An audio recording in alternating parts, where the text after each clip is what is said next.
پشاور کا تاریخی شعبہ بازار ایک ایسا بازار جہاں نٹ بولٹ پیچ بیرنگ سے لے کر گاڑی کے مکمل انجن تک ہر قسم کے آٹو پارٹس دستیاب ہیں۔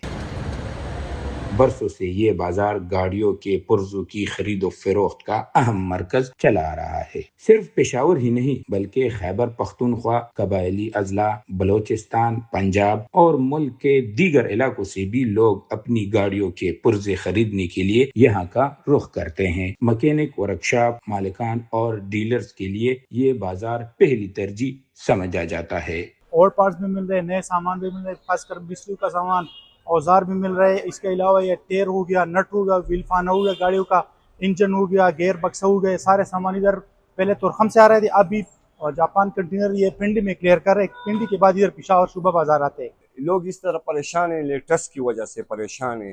جب نئے چیز آتے ہیں اس پہ بہت زیادہ ٹیکس ہوتا ہے، یہ یوز پہ بھی بہت زیادہ ٹیکس ہوتا ہے، لیکن پھر اتنا زیادہ ٹیکس دینے کے باوجود پھر یوز تو اچھی ہے، اس کی وجہ سے یہ یوز کام بہت کرتا ہے، اور چائنا چیز اتنا کام نہیں کر سکتے۔ بازار میں نئی اور استعمال شدہ دونوں اقسام کے پارٹس دستیاب ہیں۔ دن بھر دکانوں پر خریداروں کا رش، قیمتوں پر سودے بازی اور پارٹس کی تلاش میں مصروف لوگ اس بازار کی رونق کو نمایاں کرتے ہیں۔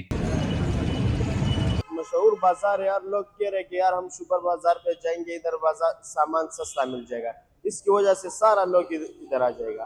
ہمارے ساتھ نیا سامان بھی مل جائے گا اور قابلی بھی مل جائے گا، سارا سامان مل جائے گا، لیٹیں بھی ہے، بمپر بھی ہے، مارکٹ بھی ہے، سب کچھ ہے۔ اگرچہ بدلتے کاروباری رجحانات، آن لائن مارکیٹ اور معاشی حالات نے اس شعبے کو بھی متاثر کیا ہے، لیکن شعبہ بازار آج بھی اپنی تاریخی اہمیت اور منفرد شناخت برقرار رکھے ہوئے ہیں۔